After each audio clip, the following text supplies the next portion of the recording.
Your eyes flick to the door the moment someone walks in. You already know their mood before they speak a word. You catch the tiny pause before a friend answers your text. You feel the shift in a room before anyone says why out loud. Nobody trained you to read people like this. But you've done it your whole life, quietly, automatically, without ever being asked. You call it just being observant. Your nervous system calls it something else entirely. Tonight, you'll learn what's actually happening inside your brain. There's a name for what you're carrying, and it's more specific than you think. By the end of this, you'll understand it completely. This isn't anxiety. This isn't overthinking for no reason. This is a nervous system built to detect what others miss completely. You are not broken. You are wired differently, on purpose, by design. And that wiring comes from somewhere very real, somewhere we're about to go. Let's go inside your mind and find it. You replay conversations hours after they end, turning each sentence over like evidence. Not because you're insecure, because your brain refuses to let go of details. You notice the exact second someone's tone changes mid-sentence, even mid-word. You feel it in your chest before your mind even has a name for it. At work, you sense tension in a meeting before anyone raises their voice. You adjust your own behavior to keep the peace, automatically, instantly, without thinking. At home, you know when someone you love is lying, even through a perfect smile. You've learned to read silence the way other people read full conversations. This is exhausting in ways most people never have to experience or explain. You walk into rooms scanning, calculating, adjusting, long before you even sit down. Other people relax in a crowd. You're running calculations the entire time you're there. You've gotten so good at this that people think it's effortless for you. It isn't. It never has been. It just looks quiet from the outside. But here is where it gets genuinely strange. This isn't a personality quirk, and it isn't something you chose for yourself. It's a documented nervous system pattern with an actual name in clinical research. Researchers call people like you highly sensitive, with something called sensory processing sensitivity. Your brain doesn't just notice more, it processes everything more deeply than most brains do. A normal sound, glance, or shift in tone hits you harder than it hits others. Your amygdala, the brain's alarm system, stays switched on longer than the average person's. This is hypervigilance, and it isn't a flaw, it's a survival skill in disguise. Somewhere, at some point, your nervous system learned that awareness equals safety. Maybe in childhood. Maybe in a relationship that taught you to watch closely or pay for it.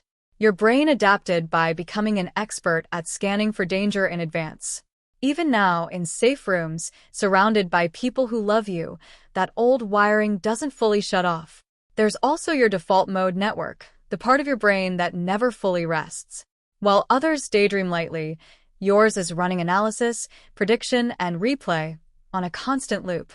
This is why silence feels loud to you, and stillness feels somehow unfinished. Your prefrontal cortex, the planning and reasoning center, never fully clocks out either. You're not anxious for nothing. You're a brain that genuinely refuses to stop thinking. It's working a night shift your conscious mind never approved or asked for. Does that sound familiar? Have you noticed yourself doing exactly this, today, this week? Have you ever sat in a quiet room and still felt your mind racing underneath? Comment below if this is describing your exact inner experience right now in real time, because what comes next explains the part of you that feels the most and pays the most for it. Your empathy isn't just emotional, it's neurological, and it runs deeper than most people's does. Scientists call this theory of mind, your brain's ability to model other people's thoughts and intentions. Yours works overtime, powered by something researchers call cognitive empathy. You don't just notice someone is upset. You feel the actual shape of their pain. Mirror neurons in your brain activate when you watch someone else's emotion unfold. For you, this response runs hotter, faster, more vivid than it does for most people. This is why a stranger crying on the train can wreck your entire afternoon. This is why you can't watch someone get embarrassed without flinching in your own body. You absorb things that were never yours to carry in the first place. And you rarely notice you've picked them up until you're already exhausted by them. But here is where it gets genuinely strange, and this part explains so much. Your awareness doesn't stop at other people. It turns inward, on you, just as intensely. There's a part of your brain called the insular cortex, tracking your body's internal signals. This is interoception, your felt sense of your own heartbeat, breath, and tension building. For you, that channel runs louder than most, almost too sensitive to ever fully ignore. You don't just notice you're anxious. You feel it arrive in your stomach first, before your thoughts catch up. You sense your own exhaustion in your shoulders before your mind admits it out loud. This is metacognition stacked on top of interoception, you watching yourself, constantly, in real time. You think about your thinking. You feel your feeling. Then you quietly analyze both. It's like running two minds at once, one living the moment, one observing it from above. No wonder you're tired by 8 p.m., even on the easiest, quietest days. You're not just living your life. You're narrating it to yourself while it happens. Now here is the paradox nobody tells you about this trait, and it changes everything. The same wiring that drains you is the exact thing that makes you remarkable. Yes, the cost is real. You absorb rooms. You carry moods that were never yours to begin with. You second-guess kindness because you're scanning for the hidden motive underneath it. You apologize for needing rest, as if awareness should somehow come free of charge. But the gift hiding inside this exhaustion is rare, and it belongs entirely to you. You sense when someone needs help before they've found the words to ask for it. You catch the lie before the liar even finishes building the sentence. You read a room and adjust with a precision most people will never develop in their lives.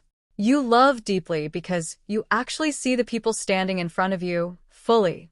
This is not a coincidence. This is the trade your nervous system quietly made years ago.